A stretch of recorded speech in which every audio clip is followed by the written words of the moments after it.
بسم اللہ الرحمن الرحیم۔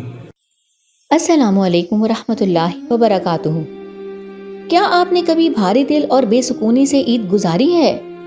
اگر ہاں تو عید آنے سے پہلے آپ کو یہ 3 کام لازمی کر لینے چاہیے تاکہ جب آپ عید کی نماز پڑھیں تو مکمل اطمینان اور سکون سے پڑھیں اور آپ کے دل پر کسی قسم کا کوئی بوجھ نہ ہو۔ معزز سامعین، عید تو سب کی ہوتی ہے، کیا امیر اور کیا غریب۔ عید کی خوشیوں پر تو سب کا حق ہے کیونکہ یہ تو اللہ کا انعام ہے۔ تو اگر ہم چاہتے ہیں کہ ہم حقیقی خوشی سے روشناس ہوں تو عید کے آنے سے پہلے ہمیں کچھ ضروری کام کر لینے چاہیے۔ سب سے پہلے تو ہمیں فطرانہ ادا کر دینا چاہیے، یہ ضروری بھی ہے اور ہم پر فرض بھی۔ اس فرض کو ادا کیے بغیر آپ عید کے لیے نہیں جا سکتے۔ فطرانہ غریبوں کا حق ہوتا ہے اور اگر آپ چاہیں تو آخری عشرے یا عید کے دن کا انتظار کیے بغیر رمضان کے ابتدائی دنوں میں بھی یہ کام کر سکتے ہیں تاکہ غربا بھی عید کی خوشیوں میں شریک ہو سکیں۔ صدقہ و فطر کا حکم ہمیں حدیث کی روشنی میں ملتا ہے۔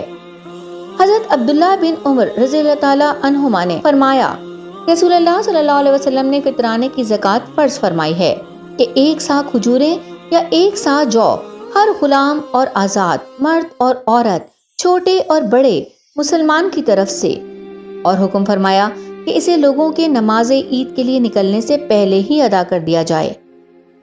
دوسرا کام آپ نے یہ کرنا ہے کہ اپنے ماں باپ سے معافی مانگنی ہے، کیونکہ ایک حدیث کے مفہوم کے مطابق نبی کریم صلی اللہ علیہ وسلم نے فرمایا تھا کہ رمضان میں جن لوگوں کی عبادت قبول نہیں ہوگی اور جن لوگوں کی مغفرت نہیں ہوگی، ان میں سے ایک وہ شخص بھی ہے جو والدین کا نافرمان ہے۔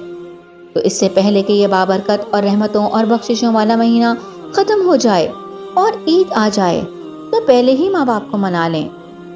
ہو سکتا ہے کہ آپ سوچیں کہ میں نے تو کبھی ان کے ساتھ برا نہیں کیا تو معافی کی ضرورت نہیں ہے، مگر رکیے، جانے انجانے میں بہت بار ماں باپ کا دل دکھا چکے ہوتے ہیں آپ۔